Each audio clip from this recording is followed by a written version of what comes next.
firman jadi manusia. Yohanes pasal 1 ayat 1 dikatakan, pada mulanya adalah firman, firman itu bersama-sama dengan Allah, dan firman itu menjadi manusia. Jadi saudara, pada mulanya sama dengan di kitab Kejadian. Ya, awal di dalam Kejadian 1:1 Tuhan mau menciptakan. Nah, saudara yang kasih dalam Tuhan, kita akan belajar pagi hari ini firman yang melahirkan iman. Jadi ada firman Tuhan berkata bahwa iman timbul dari pendengaran, pendengaran akan firman Tuhan. Kita butuh firman Tuhan supaya iman kita semakin bertambah di dalam Tuhan. Amin. Next, kita akan lihat sekarang ayat firman Tuhan di dalam Yohanes pasal 20 ayat yang ke-9. Mari kita bangkit berdiri. Kita akan baca bersama-sama ayat firman Tuhan ini, Yohanes pasal 20 ayat 9. Ya, wah, terlalu ke bawah. Ya. Yohanes 20 ayat 9. Dalam hitungan yang ketiga kita akan baca bersama-sama. 1, 2, 3. Sebab selama itu mereka belum mengerti isi kitab suci yang mengatakan bahwa ia harus bangkit dari antara orang mati. Puji Tuhan. Silakan duduk. Nah, saudara, Yohanes adalah murid yang dikasihi. Tetapi di dalam kitab Yohanes ini tidak menuliskan nama dari penulis Yohanes itu, saudara. Tetapi dia menuliskan ada beberapa ayat yang menjelaskan tentang murid yang dikasihi. Siapa murid yang dikasihi itu adalah Yohanes. Ya, dan semua murid-murid tahu Yohanes begitu dekat dengan Tuhan. Sehingga hampir semua tulisan dari kitabnya, saudara, dari Yohanes 1 dan 2 Yohanes sampai 3 Yohanes, itu saudara, dia menekankan tentang kasih akan Allah itu sangat penting. Ya. Jadi dimulai dalam Yohanes pasal 3 ayat 16, karena begitu besar kasih Allah akan dunia ini sehingga dia mengaruniakan anaknya yang tunggal. Lalu dia menjelaskan tentang kasih, perintah-perintah yang baru tentang kasih. Yohanes pasal 14 ayatnya yang ke-15, kalau engkau mengasihi aku, engkau melakukan apa yang kau perintahkan. Yohanes 15 ayat 17, inilah perintahku kepadamu supaya kamu saling mengasihi. Dan kita terus lihat di dalam 1 Yohanes, 2 Yohanes tentang kasih. Kalau kita benar-benar mengasihi Allah, kita harus mengasihi saudara-saudara kita. Percuma kita mengasihi Allah, tapi kita membenci saudara kita. Ya, harus timbal balik. Itulah salib. Mengasihi di atas, di bawah sesama kita manusia. Next. Apa dampak kalau kita tidak mengerti kitab suci? Nah, saudara, di dalam Yohanes pasal 20 ini ayat 9, ayat di dalam perikopnya di situ dikatakan kebangkitan Tuhan Yesus Kristus. Di dalam ayat 9, saudara, sebab selama itu mereka belum mengerti isi kitab suci yang mengatakan bahwa ia harus bangkit dari antara orang mati. Nah, saudara, rupanya sekian lama mereka mengikuti Yesus. Ya, 3,5 tahun lalu Yesus mati. Mereka diajarkan firman Tuhan. Tuhan mengajarkan dengan kitab-kitab yang lain bahwa memang Mesias itu harus mati. Diajarkan tentang sebuah kebenaran, tetapi saudara, mereka belum mengerti firman itu. Mereka belum mengerti kenapa Yesus harus mati. Nah, inilah pertanyaan di akhir zaman ini. Banyak orang yang bertanya yang tidak mengenal Tuhan, saudara-saudara kita. Bukan Yesus yang mati, dan kenapa Yesus harus mati? Kenapa Tuhan mati? Itu bertanya. Kenapa? Karena ada sesuatu yang menutupi mata rohani kita sehingga kita tidak bisa melihat kebenaran yang sesungguhnya itu. Seperti contoh, murid-murid berjalan, Yesus menampakkan diri kepada murid-muridnya yang berjalan ke Emmaus. Ya. Yesus menampakkan diri kepada murid-muridnya yang berjalan ke Emmaus. Ada beberapa kitabnya. Nah, saudara, Injil Yohanes ini di Yohanes pasal 1 tidak mencatat tentang kelahirannya Yesus, beda dengan Injil-Injil yang lainnya, tetapi keempat Injil ini sama-sama mencatat tentang kematian Yesus Kristus. Nah, di sini dijelaskan bahwa ketidakmengertian mereka atas kebenaran firman Tuhan. Yesus beberapa kali menampakkan diri kepada mereka. Mereka tidak mengerti. Di dalam perjalanan ke Emmaus, Yesus menampakkan diri kepada kedua orang murid. Mereka membuka kitab suci tapi tidak mengerti juga. Kenapa harus terjadi kehebohan yang besar ini? Ya. Firman tidak bisa melahirkan iman ketika mata rohani kita tertutup. Firman yang datang biar kita melihat firman Tuhan, kita dengar firman Tuhan, kita lihat di YouTube, kita buka WA ada saudara, tapi tidak bisa kita mengerti itu semua. Masih ada yang menutup. Banyak orang yang menyelidiki kitab suci, tetapi tidak bisa mengerti kebenaran itu, saudara. Dan kita harus tahu ada dampaknya kalau kita tidak mengerti kitab suci atau firman Tuhan. Ya, kita lihat next. Yang pertama, Matius pasal 22 ayat 29. Yesus menjawab mereka, kamu sesat, sebab kamu tidak mengerti kitab suci maupun kuasa Allah. Ya. Kamu tidak mengerti kitab suci dan kuasa Allah. Ya. Jadi saudara, kita melihat dampak-dampak dari kebenaran firman Tuhan ketika kita tidak mengerti kitab suci, kita tidak mengerti kebenaran itu. Tuhan berkata, kamu sesat. Karena kenapa? Akan timbul pengertian-pengertian yang lain, saudara. Timbul pengertian-pengertian yang lain. Coba saya lihatkan ayat yang di atasnya dari Matius pasalnya yang ke-22 ini, saudara. Ya, di situ tentang ayat yang ke-29, pertanyaan orang Saduki tentang kebangkitan. Jadi ceritanya begini, saudara. Ketika Yesus ada di satu tempat, orang-orang Saduki ini, saudara, yang tidak percaya akan kebangkitan bertanya, guru atau rabi, kira-kira nanti, karena hukum Israel ya, kalau dalam saudara itu ada 7 orang, lalu saudaranya laki-laki semua, yang pertama itu menikah lalu dia meninggal, adiknya wajib untuk menikahi istri daripada kakaknya ini untuk melanjutkan keturunannya. Kalaupun tidak ada keturunan, dia meninggal juga, harus adiknya yang ketiga itu lagi menikah dengan perempuan itu sampai ada keturunannya. Nah saudara, di sini dikatakan orang Saduki ini bertanya, guru, siapakah nanti di kerajaan surga yang menjadi suami perempuan ini? Jadi saudara, ketika kita tidak mengerti kitab suci, kita akan salah paham kepada kebenaran firman Tuhan. Kenapa ini harus terjadi? Kenapa seperti ini?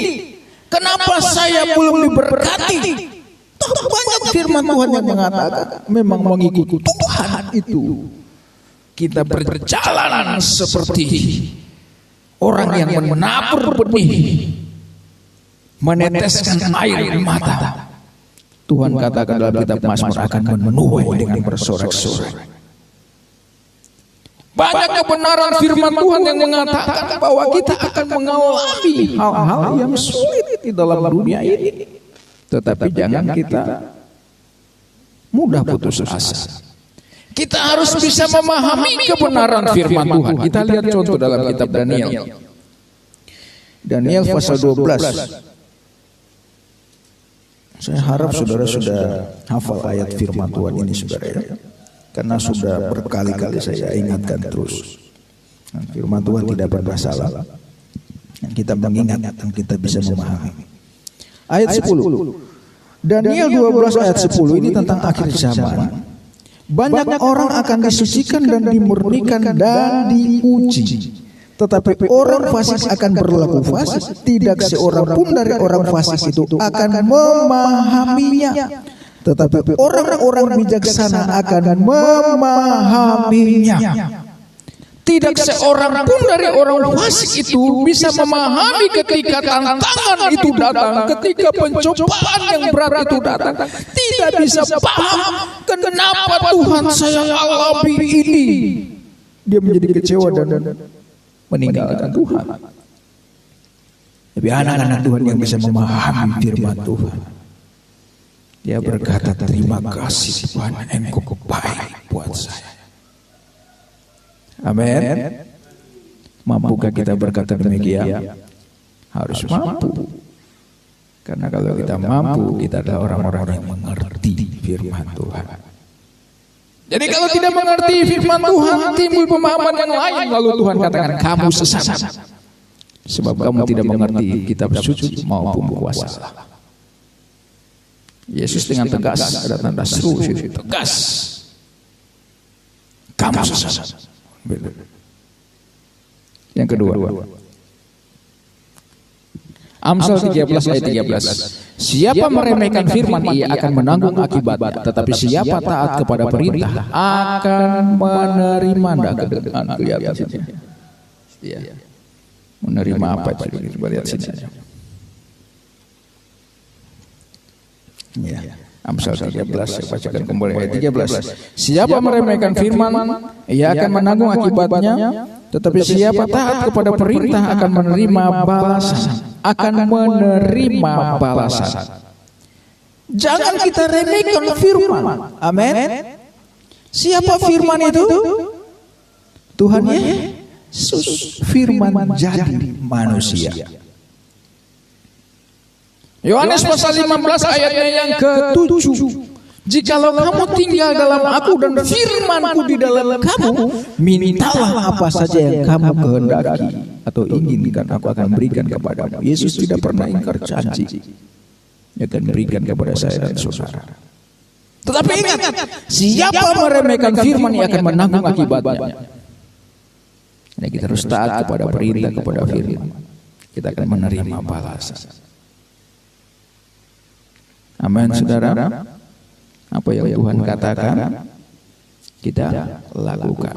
Karena firman Tuhan berkata dalam Ulangan pasal 28 ayat 1.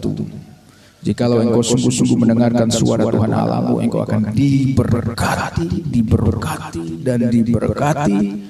Ayat 15, 14, situ engkau akan diangkat menjadi kepala dan bukan menjadi ekor. Engkau akan tetap naik dan bukan turun. Amin. Itu janji Tuhan. Matius pasalnya yang kedua, pasalnya yang ke-7 ayat 24. Jikalau engkau mendengarkan dan melakukan apa yang kuperintahkan kepadamu, sama saudara, engkau akan menjadi orang yang bijaksana. Orang yang bijaksana masuk surga, saudara. Saya sudah berapa kali jelaskan. Jadi jangan meremehkan firman. Yang disampaikan firman Tuhan kita pegang baik-baik. Nanti kita akan cabut ayat-ayat firman Tuhan. Jangan remehkan itu, saudara. Dia akan berkuasa di dalam diri kita. Diamenkan setiap firman Tuhan itu. Amin. Jangan diremehkan. Diamenkan. Kalau kita ditegur, terima kasih Tuhan. Firman Tuhan berkuasa untuk apa, saudara? Untuk menyelamatkan kita. Di mana ayatnya, saudara? Di Alkitab, ya. Di Alkitab. Haleluya. Baik. Yakobus pasal 1 ayat 21. Kita lihat ayatnya. Harus ada bukti firman Tuhan. Yakobus pasal 1 ayat 21. Begini bunyi firman Tuhan. Sebab itu buanglah segala sesuatu yang kotor dan kejahatan yang begitu banyak itu, dan terimalah dengan lemah lembut firman yang apa, saudara? Yang tertanam di dalam hatimu. Ya, kita baca sama-sama ya. Biar kita tahu bahwa firman itu berkuasa. Baik. Ayat 21. Yakobus pasal 1 ayat 21. 1, 2, 3. Sebab itu buanglah segala sesuatu yang kotor dan kejahatan yang begitu banyak itu, dan terimalah dengan lemah lembut firman yang tertanam dalam hatimu yang berkuasa menyelamatkan jiwamu. Amin. Firman itu berkuasa menyelamatkan jiwa saya dan saudara, menyelamatkan hidup kita. Karena firman itu melahirkan iman. Ketika ada iman di dalam firman Tuhan, kitab Ibrani pasalnya yang pertama ayat 6, tanpa iman tidak mungkin orang berkenan kepada Allah. Supaya berkenan kepada Allah, kita butuh iman. Bagaimana iman kita bisa bertumbuh? Kita butuh firman Tuhan.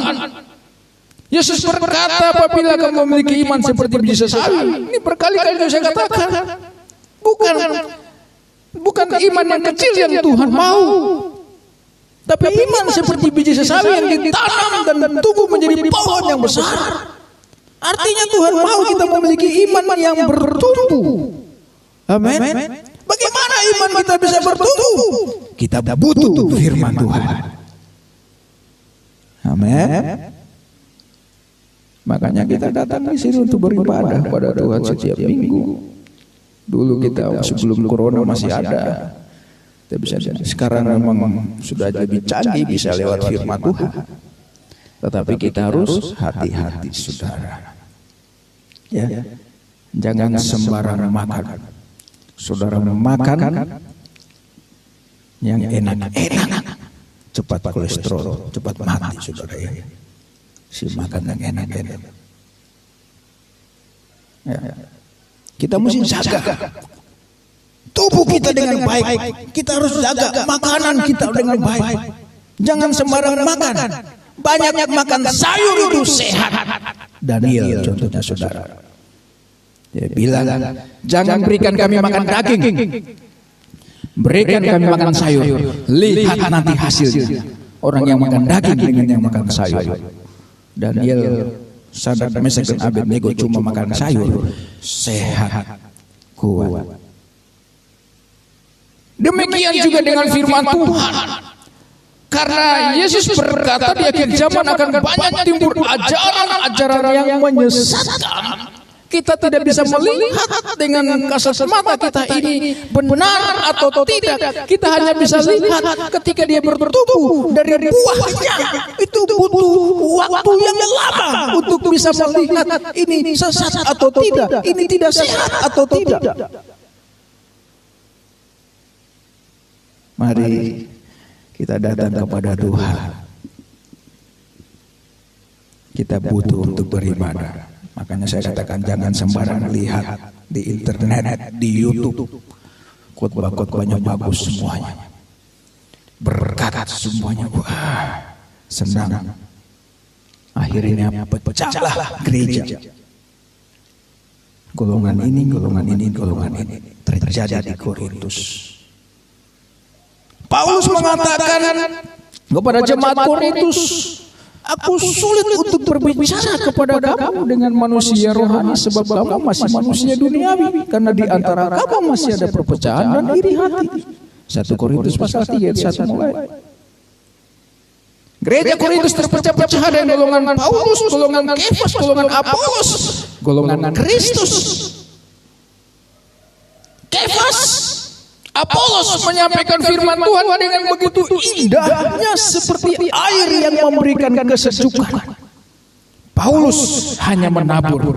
Dia katakan dia yang menabur. Ada yang menyiram, tapi Tuhan yang memberi pertumbuhan. Amin. Ini lihat firman Tuhan. Ada orang yang bagiannya hamba Tuhan yang menabur benih. Ada bagian orang yang menyiram, memberikan kesegaran rohani. Tapi ingat, Tuhan yang memberi pertumbuhan. Amin. Jangan kita remehkan firman. Firman itu berkuasa menyelamatkan kita. Dengarkan firman Tuhan. Yang ketiga,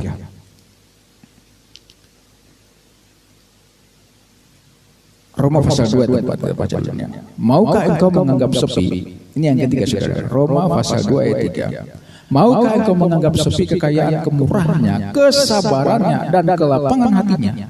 Tidakkah engkau tahu bahwa maksud kemurahan Allah ialah menuntun engkau kepada pertobatan.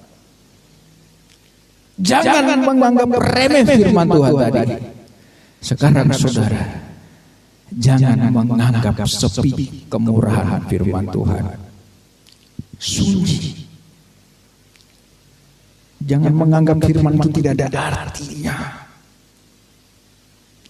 Dalam perjanjian lama, dalam kitab Yesaya, firman Tuhan berkata, firman yang tabur tidak akan kembali dengan sia-sia. Amin.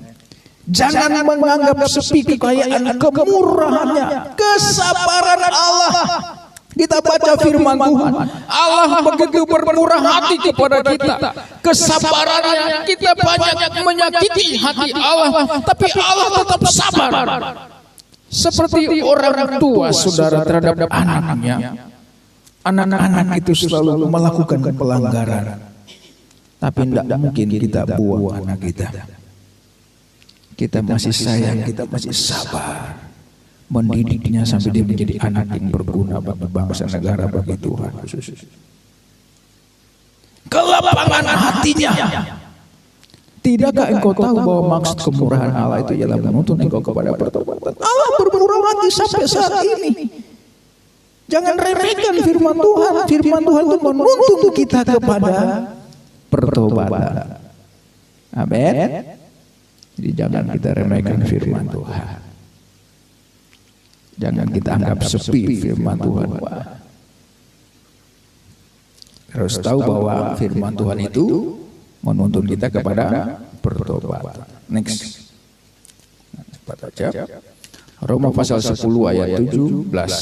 Jadi iman timbul dari pendengaran, dan pendengaran oleh firman Kristus. Saudara baca firman Tuhan, jangan cuma dalam hati saudara. Makanya kadang-kadang saya suruh kita baca bersama-sama. Jadi kita baca, keluarkan suara supaya suara firman itu kita dengar. Ini Alkitab biasa. Kita dengar firman Tuhan itu supaya masuk dan menghasilkan iman. Ya. Iman timbul dari pendengaran. Next. Habis. Filipi pasal 1 ayat 27. Hanya hendaklah hidupmu berpadanan dengan Injil Kristus, supaya apabila aku datang, aku melihat, dan apabila aku tidak datang, aku mendengar, bahwa kamu teguh berdiri dalam satu roh dan sehati sejiwa berjuang untuk iman yang timbul dari berita Injil. Amin. Ketika kita memiliki iman, orang lain dibangun imannya. Aku tidak datang, tapi aku mendengar jemaat GPD Kalabar, jemaat yang setia kepada Tuhan. Iman mereka kokoh ketika ada masalah.